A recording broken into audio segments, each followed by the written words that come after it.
This is Python's Paradise. This is your host, Greg Gilbert, aka the Python Hyena, straight out of Fredericton, New Brunswick, Canada. And here I am on July 8th, 2025, which is an interesting day because it's the day that I turn 53. Happy birthday, Greg. Yeah, 53. And folks, I'm rocking a beautiful Toronto background behind me because, well, I'm going to be there this August for Fan Expo. Haven't decided on Frightmare in the Falls yet, but Fan Expo definitely. Anyway, folks, I have a returning guest today. I had him on, I think it was a couple years ago. I think I had you on. I think it was 2021 if I remember correctly. Well, here's what I do know. You were in a movie with Lynn Laurie. And I love Lynn, and I'm still in touch with her, and got a lot of autographed memorabilia by her because, well, met her at Frightmare, no, Horrorama 2018, and then through staying in touch, I've got a lot of stuff signed by her through deals she's made through Facebook Messenger that I took advantage of. But anyway, I need to introduce you because two-time guest or not, my guests that are just listening won't they tell by your voice. So,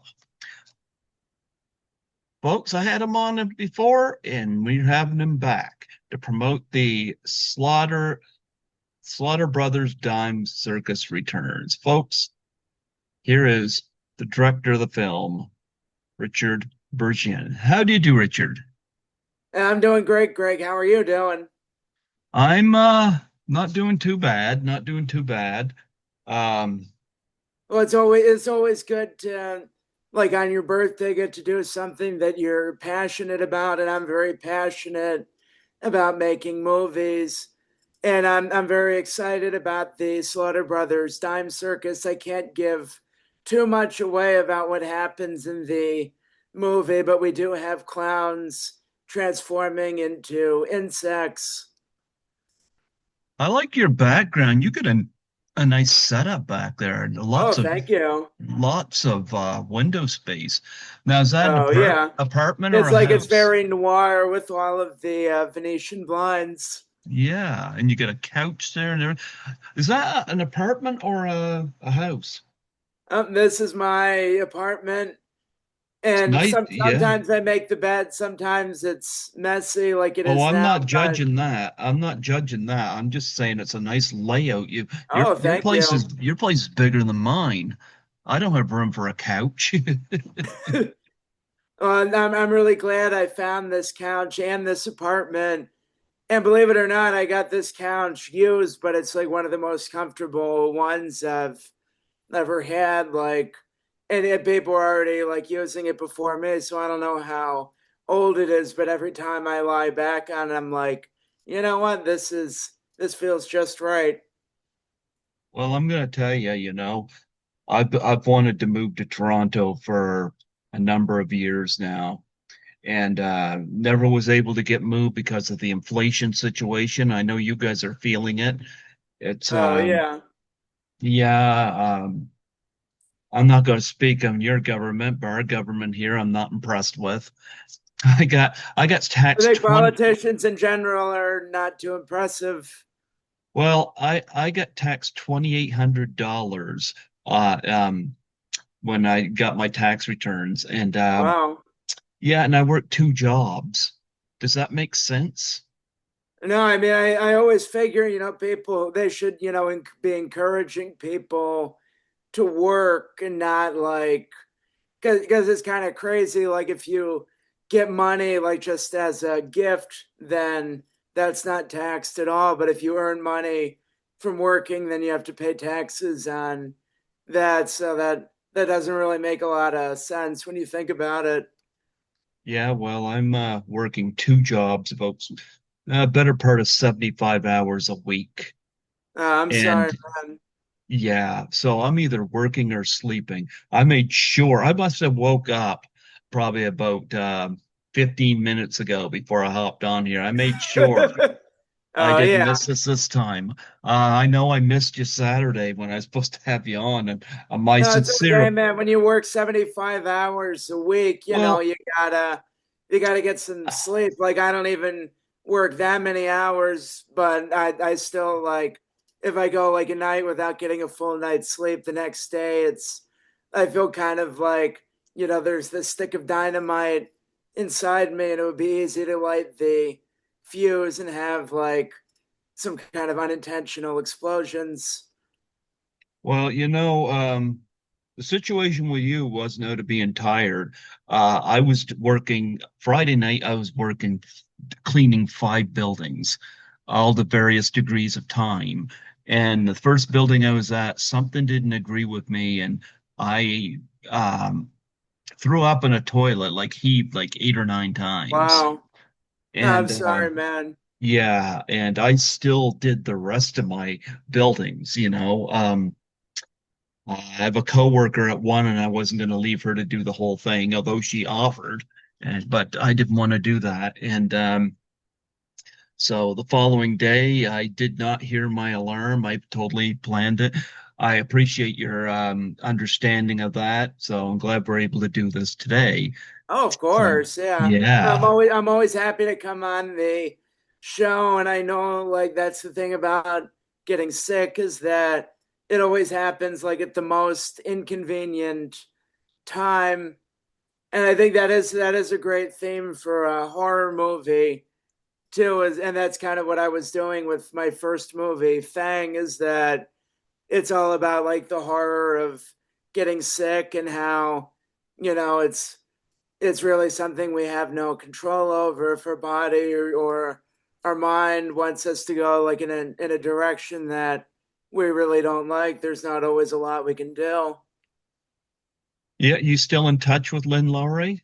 Oh, totally. Actually, I, next Monday, I'm going to be going to the screening of Shivers here in oh, Chicago. I love that And Lynn movie. is, I know it's an amazing movie, and Lynn's I going to got be a there. signed Blu-ray through the mail Sweet. from her. She does these little package deals where she'll like if there's a new Blu-ray of something come out, she'll send it out. She'll have package deal with that and a couple of autographed photos or something like that. And I even got a Shivers uh one of those little slug creatures. Yeah, Oh, yeah.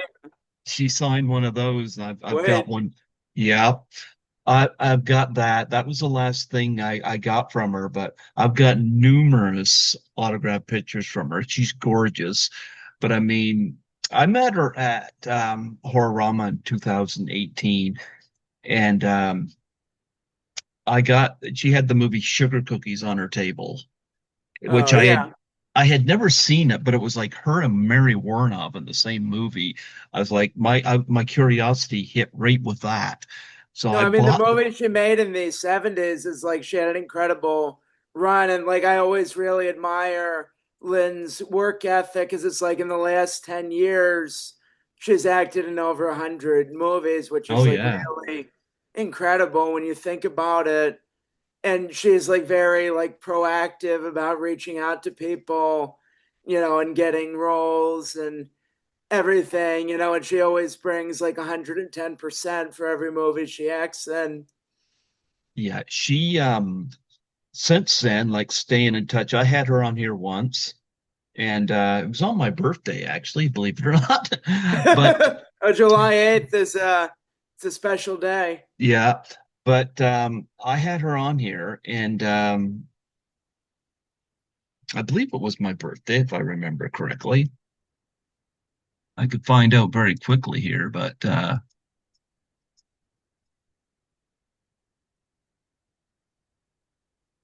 no, no, I didn't have her on here on my birthday. I just felt like your birthday because you were really happy to be doing the interview. Yeah, well, I thought it was my birthday. Maybe not. I was her first podcast. I do know that.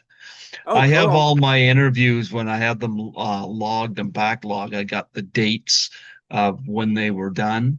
So I was Oh like, yeah. ah, I do yeah. the same thing. Like I have like this list on my Google Drive where I have a list of all of the interviews I've done and on what day it was. Because I figure it's always good to keep track of Hmm. these things. And then it kind of gives you a sense of like how much you've done in the interviewing department. And it feels good to kind of see it add up. Like after you've been interviewed like over 50 times, it's like, yeah. Hmm. So I I've gotten signed movies from her of after Sugar Cookies, where I met her through mail and communication with her. I've gotten Shivers on Blu-ray signed, Sweet. Cat People 4K signed, Oh yeah. The Crazies, Oh yeah. and Model was it Model Hunger? Model Hunger, yeah. Yeah, that was it. I got that one. I'm trying to think, did she do another one? Maybe it's not coming to my head, but But now you gotta get her to sign a copy of Fang too. oh wow. Oh Yeah, yeah. I haven't seen Fang.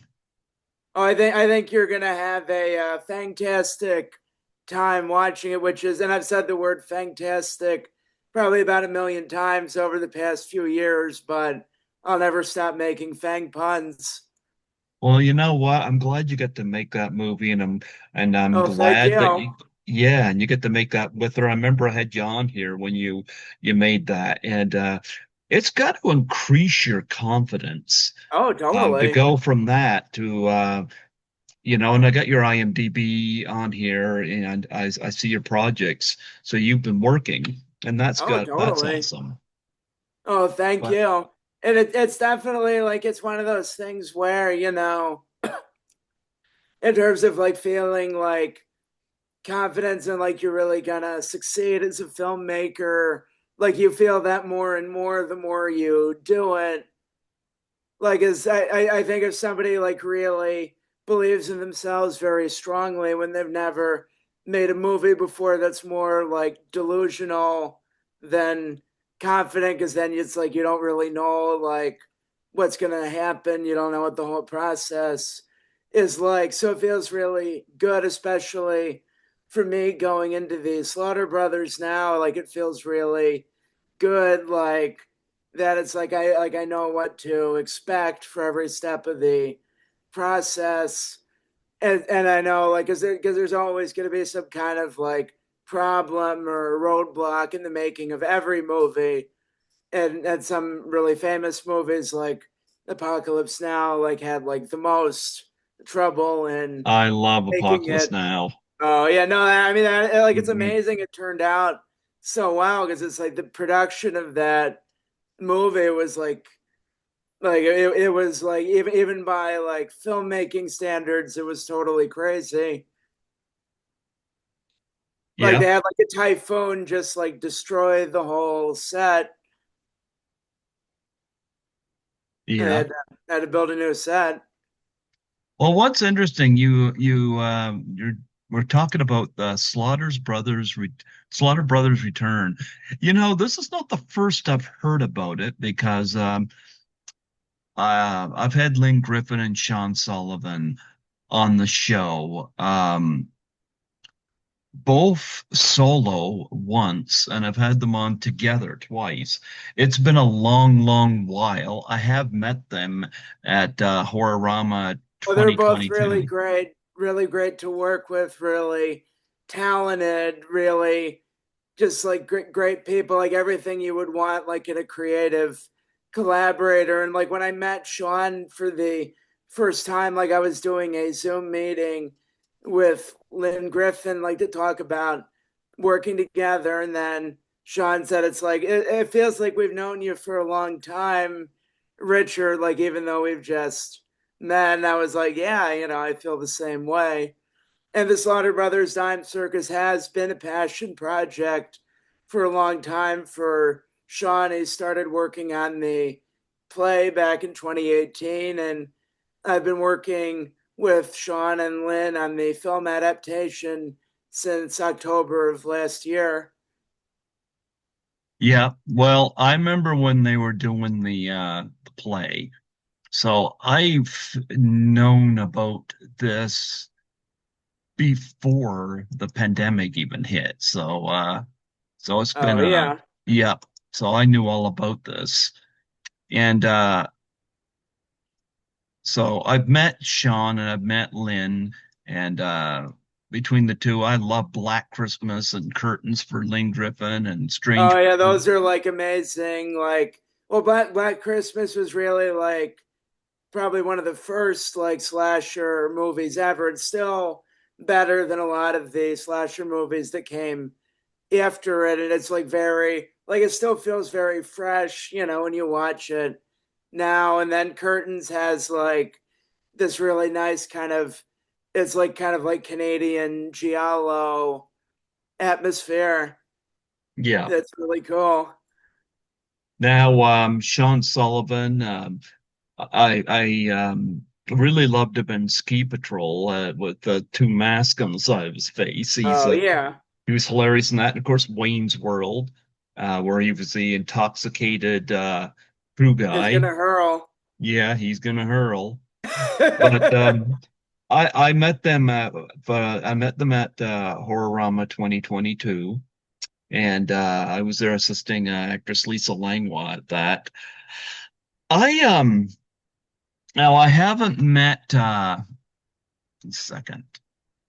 I haven't met Stephine Mercedes, but I have had her on here though. Of course, I asked Sean about her because she just stands out on that poster. She's absolutely stunning. But Penny the Python pacifier. That's what's her that? character. She's playing Penny the Python pacifier, and you're the Python, so she's pacifying you. I Well, don't get that. Tell me about that reference. What's the it's like pacifier?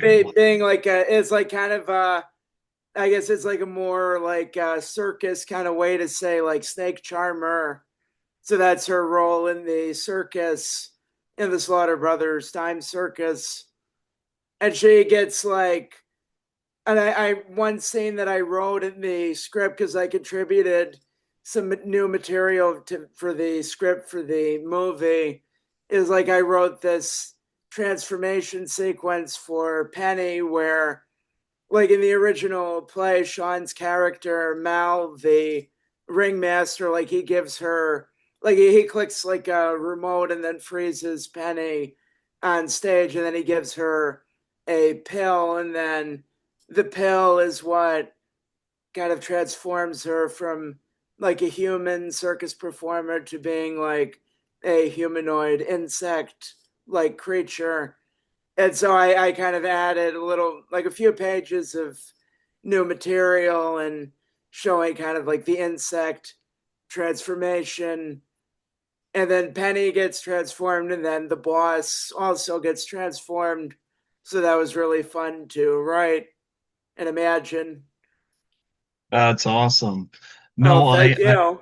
I remember having her on here, and so yeah, I've been familiar with this, and I love the idea about it as well. You know, kind of from what you're describing, it kind of sounds like a rendition of Freaks.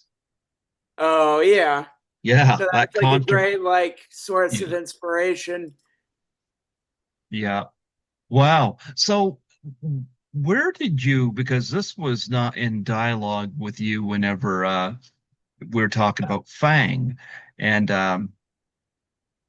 to digress, I don't have it out, but I do have some signed stuff by them. I got a signed photo Oh, cool. by the entire cast, I believe, and I got a clown nose. Sweet. Yep, You I've got all can that never have stuff. too many clown noses, that's my opinion. Yeah, Need like a but nose for every occasion. hmm but since talking to you, I didn't know until you reached out to me that you were even involved in this with this. And I remember when you pitched it to me, I was like, yeah, I'm way ahead of you. I'm well Oh, aware of this yeah. project. So you But knew about it before I did. I've only known about it since like well, October last year. yes and no. I knew about the play. I didn't know they That's were doing a that's movie. So true. So I guess So we're both like ahead of each other in different yeah, ways.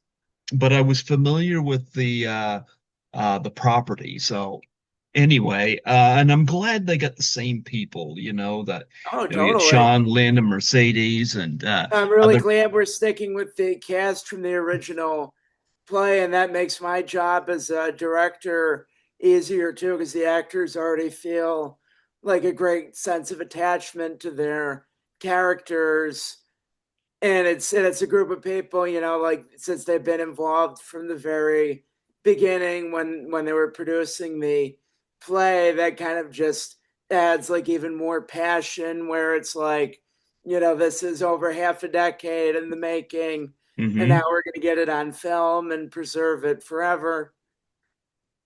Now, okay, what how did you get connected with this project? What got you on board with this? Well, I originally met Lynn Griffin in December 2023. She came to Chicago to be the guest, like at the double feature screening of Black Christmas and Facets. No, Black Christmas and Curtains at Hmm. Facets. That's the name of the theater. And so, right when Lynn Griffin walked into the theater, I told her about Fang. I showed her the trailer for it on my phone, and she was like, "Oh, that looks really intriguing." And so Lynn and I stayed in communication. I sent her the screener for Fang, and she really liked it. And then she like was kind of like, saying, "Oh, I want to work with you, Richard." So we had a Zoom meeting where we talked about, different ways we could work together and some of her ideas for a short film. And that was when I met Sean Sullivan, which was not really intentional for that Zoom meeting, because he was like kind of like in the other room, but he could overhear us talking. And then Sean was like, yeah, like what about the Slaughter Brothers, And then he told me about his play, The Slaughter Brothers Dime Circus. And I was like, man, that would be like incredibly cool to make that into a movie. And it just feels like so natural. Like Sean and Lynn are just both like so easy to talk to and work with and bounce ideas off of. So that was how I got involved. Okay. Um, so you never met Sean in person yet, just over Zoom? I think so, yeah. Okay. What about Actually, I think it was at the Black Christmas and Curtains screening, but I don't think we really talked much at that point. I think he told me he was there, although like I was like trying to like make like the big like impression with Fang, but definitely we've gotten to know each other a lot, mhm. like remotely, and it's gonna feel so good to actually be like in person on set. Have you met Stephanie yet? I've talked to her on Zoom. We haven't met in Okay. person. Okay. All right. Those are the only ones I've interviewed. I think there's another couple names on there, but nevertheless, where are you guys going to be filming this? Are you filming it in Toronto where they are, or somewhere in the States? Only it's not quite in either of those locations. We're going to film in Stratford, Ontario, about 2 hours west of Toronto. And Lynn and Hmm. Sean know a lot of people there in the Stratford theater community. And we both agreed that we want to have like kind of more of a small town setting for filming the establishing shots for the Slaughter Brothers, because it's kind of a bigger deal when you're in a small town and the circus comes to town versus like being in like Chicago or Toronto. You have Hmm. so many other things going on. And so we, Okay. we both like we all kind of decided like we want to have kind of that Pearl atmosphere where it's like you're in like a small town, and then like it's like it's a big deal for the people there to get to see the circus. Hmm. So, judging from how you describe this, there's going to be some obviously some production and effects works done. Do you have somebody that you're bringing in to do the makeup and effects work? Well, my beautiful girlfriend, Isabella Rangel, she is a very talented makeup artist, and I think she's going to do great work on the Slaughter Brothers. And as for the effects, we're like one thing Sean and I both agreed on is that like we want to kind of make things look like intentionally artificial to some degree to make it kind Hmm. of feel like more creepy and uncanny, like when we have like the insect people that the clowns transform into, like we want it to look like the actors are wearing like homemade insect costumes. We don't want it to look like totally realistic CGI kind of Yeah. thing. We want to keep with the theatrical style and have like these kind of creepy homemade costumes where like it looks like homemade costumes from like a very strange and abusive family. That's the aesthetic we're going for. You know what? I think that's a great way to do it too. And Oh, thank you. a lot of audience prefer that as opposed to Oh, totally. CGI. I Yeah. mean, it's more interesting aesthetically because so many movies, just want to make things look as real as possible. But I think it's more interesting in a lot of ways to make things look unreal and have like kind of that deliberate break from reality when you're watching a movie that seems like it's realistic enough, but then something happens that kind of like snaps the audience out of that. Yeah. And a lot of things that can help you as well is really good lighting. Oh, Oh totally. yeah, that helps a lot.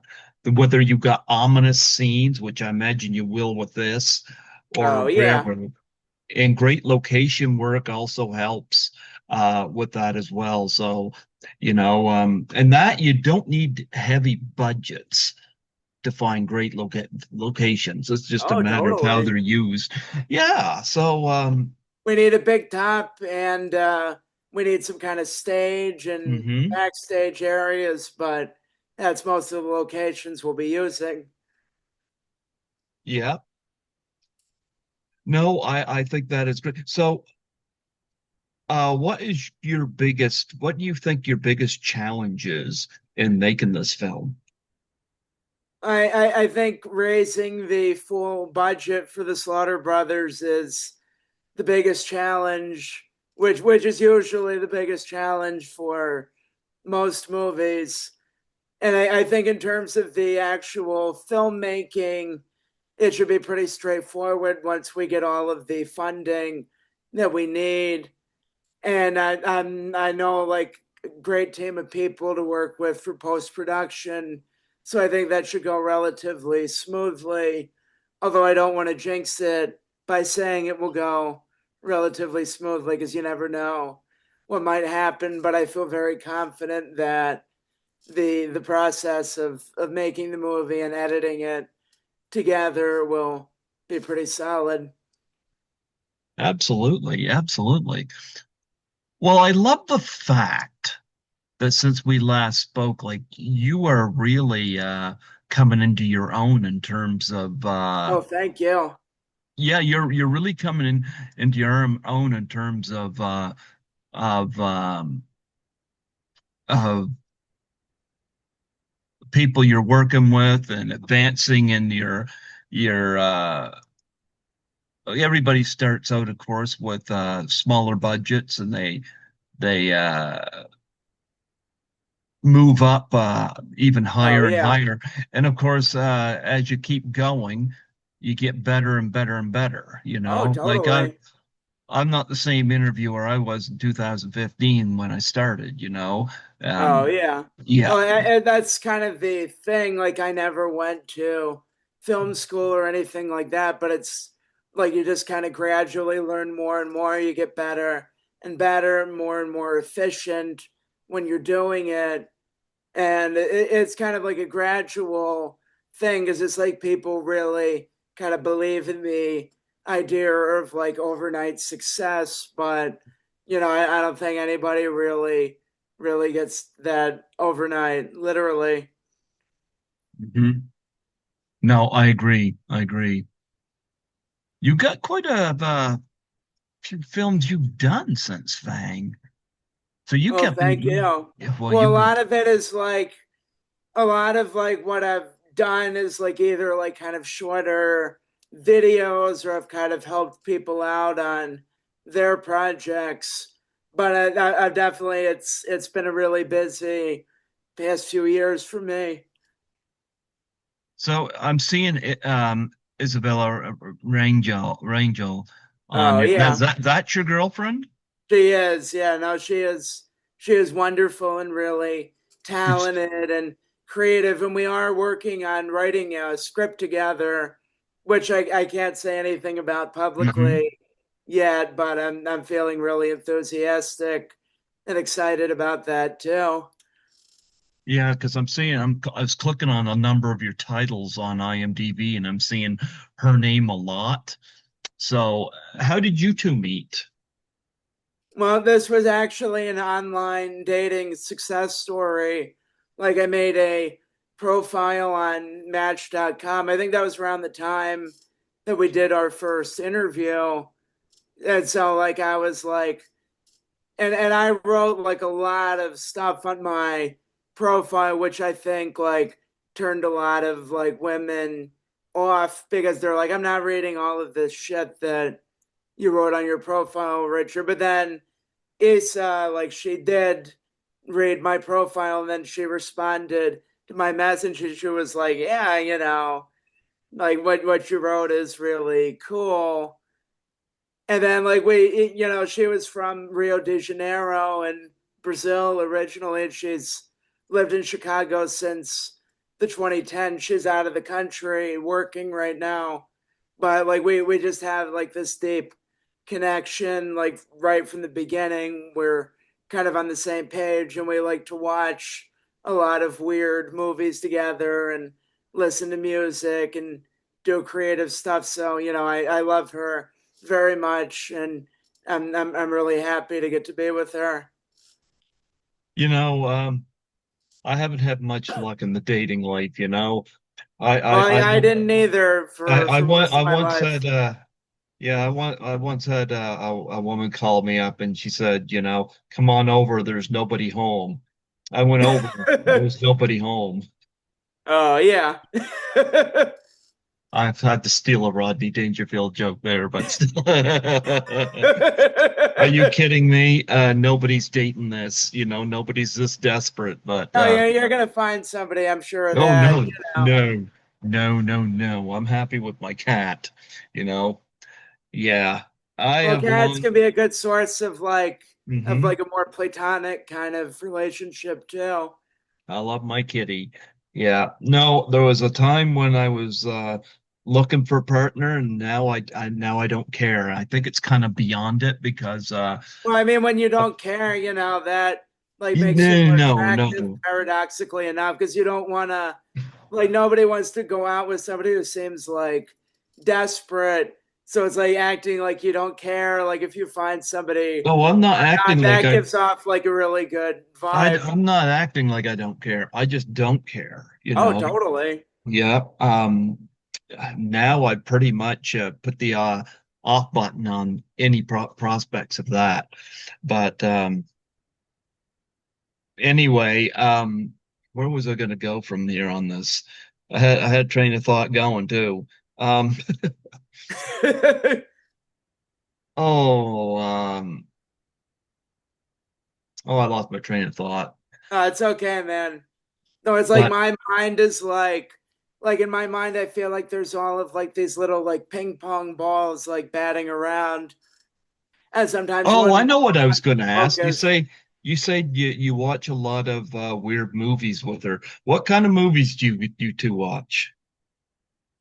I guess like pretty much anything that we feel like watching. We do watch a lot of horror together and also Like, give movies some and other examples. genres. Give some examples. Well, the last movie we watched together, well, like on the last night before Issa's current trip, because she's working in Indonesia right now, which is like a 12-hour time difference from Chicago. And on the night before she left, like we watched Scanners and then The Fly. It was a really good double feature. Cronenberg. Oh yeah. I've had Stephen Lack on here from Oh Scanners sweet. twice. Yeah. Yeah, he's an artist now. Oh totally. Yeah. Oh Yeah. yeah. And I then we like went both to of the them. David Lynch Festival here in Chicago, so that was like really cool to get to see some of these movies like in a packed house, the So Music what's your Box favorite Theater. Lynch film? That is pretty hard to choose, because I guess it kind of like because it's like all of them like kind of make like this really strong like impact when you're watching it. So I think for the mode I'm in right now, I would say Fire Walk with Me, but that can change depending on what mode I'm in. My favorite David Lynch movie is Mulholland Drive, Oh yeah. and I've And the done it. Mulholland Drive is my favorite, like whenever I'm in like in a show business kind of mode and thinking about how crazy all of this shit is. Well, I've done a couple of interviews from Mulholland Drive. Oh, cool. Oh yeah, and I've interviewed somebody from Eraserhead as well. Oh, sweet. In terms of movies that Lynch No, has seeing directed. Eraserhead on the big screen is really powerful. Hmm. Like just the Well, sound design is like overwhelming. I saw Mulholland Drive screened down at the Film Society down at the university Oh, cool. because I remember that was 2001. In 2001, up at the mall, like I was just getting tired because up at the mall they were playing garbage like Pearl Harbor, Corky Ramono, The Mummy Returns, Freddy Got Fingered, you name it, they were playing a lot of shit. Down there at the Film Society, they were playing some films that they weren't playing at the mall. Oh, yeah. Mulholland Drive was one, Amelie was one, Gosford Park was one, and I was like, I prefer those Oh, creative totally. masterpieces over the No, you junk I always got just to have mentioned to like a you. theater that plays like kind of more like unusual movies, which I think like unusual is kind of like it's like it's a really good movie, and then or like it's like a masterful movie. Because I think with Mulholland Drive, it's like it gets better and better each time you Yeah, watch it because you notice new details and you kind of understand it more and more while being like in awe of like the whole thing and how it's laid out. absolutely, absolutely. Wow. So, you guys got kind of a plan, like a shooting plan for the Slaughter Brothers return? Slaughter Brothers will be filmed in October this year, and I know it's like Stratford, like it's a little ways away from the part of Canada where you live, but you're always welcome to stop by and see the whole process since you were, yeah, I mean, you were like, you were interviewing Sean and Lynn before I knew what the Slaughter Brothers was. So you're always welcome to stop by. Oh, I appreciate that, but chances are I'm going to be neck deep in work. But I'm an hour ahead of Lynn and Sean on the like I'm 2 hours ahead of you. Oh yeah. Yeah, yeah, because you're Central Time, right? Oh yeah. Yeah, well, It's kind of I'm funny, like if you go like, because I remember one time I like went to like a haunted house in Michigan, which was about 2 hours east of Chicago, because I wanted to see like this really big haunted house, and like that was like already crossing over to Eastern time, even though it was like almost like a like just pretty short trip, but that was already like 1 hour later. Well, this is Atlantic Canada where I am, and I've got quite a few issues with Atlantic Canada. I wish it was I wish it had a lot more to offer than it does. But It I'm looks so here. pretty, like Nova Scotia, like in the pictures and everything. That may be, but I hear a lot of people complain about Toronto. But I love the big billboards. I love the fact that I don't have to have a car there. That transit system is fantastic. Oh, totally. I love the idea that I can get off the subway at any stop and there's something new. They got all kinds of types of shops there that you could spend jeepers. You could spend a whole year in Toronto and not visit the same place twice. Oh, totally. Um, and I I love think the like I really like living in the big city too, hmm and I haven't always lived in the big city, but I think I'm definitely more of a city person same here. overall than living like far out, like in the suburbs. And of course, I love the movie theaters in Toronto Oh because yeah. well, they got a lot of retrospective theaters there. And I want I to go to the love Toronto Film Festival someday because that's like one of the best in the world.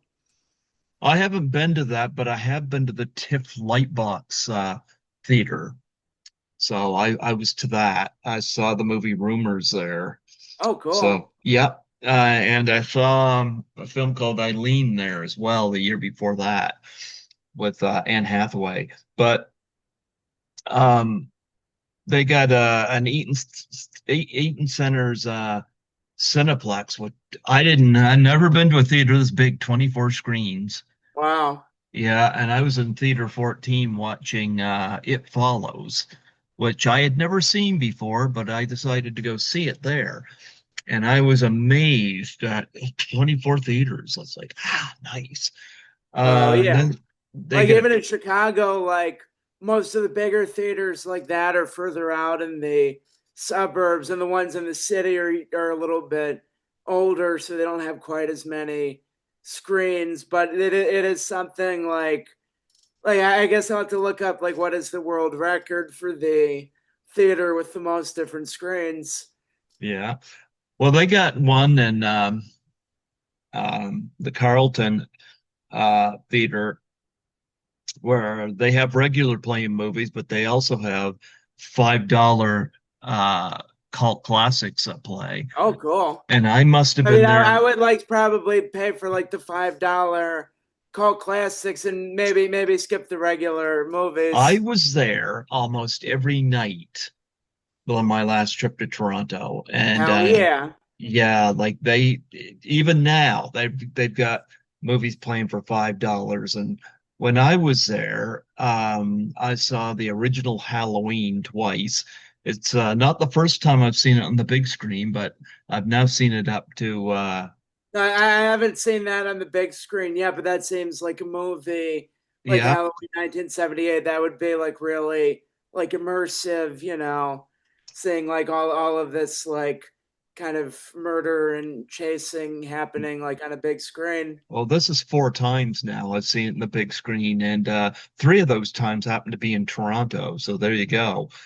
I've seen the Rocky Horror Picture Show played there. I saw that. And Sweet. again, it's like the fourth time I've seen that on the big screen. My first time in Toronto, though. Saw The Exorcist there. And I think that's now up on six times I've seen that on the big screen. Wow. I was 1 years old when that initially came out in theaters in '73. So, um, let's see what I remember else. like my dad was like born in 1947, so I remember him telling me about what it was like when some of these movies originally came out. Like he saw Psycho on its original release in 1960, and he said like people were just like really freaking the fuck out, like they had never seen anything like that. People didn't couldn't imagine that a movie could be like that. That movie changed the way I look at film. I've seen Oh, Psycho totally. twice on the big screen. Oh, cool. And it was my first midnight screening. I've seen that was 1996. I mean, And it's a good way to stay awake, during the midnight screening, because it's oh, like you're not I gonna get love going to sleepy those. when you have like dun dun dun dun. Yeah. But I've had Alfred Hitchcock's granddaughter on here. Oh, cool. Yeah, and I've had the woman that doubled for Janet Leigh in the shower scene. She's Oh, been on cool. here. Yeah, I love Hitchcock's films. I think like Hitchcock, you could see how much he influenced everybody Mhm. who came after, including me, but also like you could see like definitely something like Halloween 1978 feels like very Yep. Hitchcockian in a lot of ways. David Lynch had like massive Hitchcock influence in them, making it kind of like weirder and more surreal. And Jaws, you could see Spielberg. I mean, Jaws is actually kind of like the birds, only like with a more fearsome creature causing the problems. hmm Well, you know, what was interesting about the birds is that Hitchcock asked the question about a creature that everybody takes for granted. Oh yeah, Yeah, because we don't expect birds to attack. for sure. So it was a very interesting take on that. So Well, if birds ever did turn against us, that would be a yeah. lot worse than like a shark turning against us, because there's a lot more birds and they're a lot closer to us. hmm But anyway, yeah, so the Slaughter Brothers return. Oh yeah, Slaughter Anything Brothers will be immortalized on film now, and we're gonna have like a hell of a time like doing the director's commentary and talking about the whole process of going from the play to the Slaughter Brothers Dime Circus as a movie. And I think, that's just going to add to the legend. And hopefully, this will be a cult classic for generations to come, which I know uh, that's an ambitious goal, but I'm a pretty ambitious guy when it comes to indie film. I know Sean had sent something to me, and I don't know whether it was related to this or not, but it was months ago, asking me to promote it. And whatever it is he sent me, I couldn't seem to open up. So there was I'll no, try to send it to you well, I don't even know what it again. was. I don't even know what it was. And I sent him a message. I said, you know, I don't want to be disrespectful, but I'm not tech savvy, so I had no idea how to open that. So, but anyway, I think it was like a mystery box for the circus. I It don't was know like what it the was. blue box in Mulholland Drive, where once you open it, everything is different. I have no idea, but anyway, you know, um, I hope you have fun making this film, Oh, and thank you. you get I'm gonna some. have like an amazing time making this movie, and I already know like Lynn and Sean are like they have like all of like the personality traits that you want in a collaborator. It feels really wonderful to work with them, and I'm already having a lot of fun, and I haven't even gotten on set yet. Well, would you like to plug the Indiegogo and stuff like that, Oh social yeah, media for the film right now? that's really kind of you. hmm Yeah, for the Slaughter Brothers Dime Circus, you can go on Indiegogo and search the Slaughter Brothers Dime Circus feature film. That will lead you to our Indiegogo page. And so far, we've raised over 15,000 US dollars, over 20,000 Canadian dollars from 98 different backers. And one of our Indiegogo backers is Paul Feig, the creator of Freaks and Geeks, Oh director of wow. Bridesmaids, A Simple Favor, and a lot of other very cool movies. So I like to think that we're making some moves, and hopefully we'll be making even more moves so our movie can be fully funded. There you go. Well, you know what, Richard? It was wonderful having you come on here It was today. wonderful talking to you too, Greg. It's always great to come on the show. You've interviewed some amazing people, and it feels really good for me to be here and hang out and talk about my work.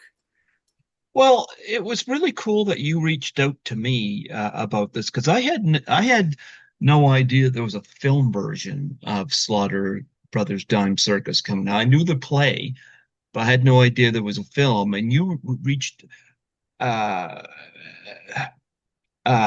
had the confidence to come out and ask me to interview you to promote this, and I appreciate that. I don't take Oh, that thank you. lightly. Yeah, I don't take that lightly. I love it when somebody I've interviewed reaches out to me and says, you know, you treated me well.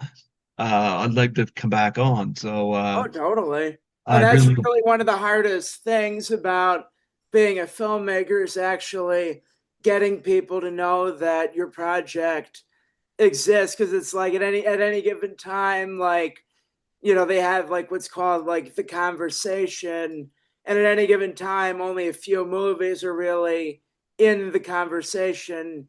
For film buffs, only a few movies are really getting talked about a lot that are like new movies, so it's really hard for any new movie to get attention and kind of like break through like the millions of other people clamoring for attention. So I really appreciate what you're doing, and I really appreciate the opportunity to be here and get to talk about what I'm working on.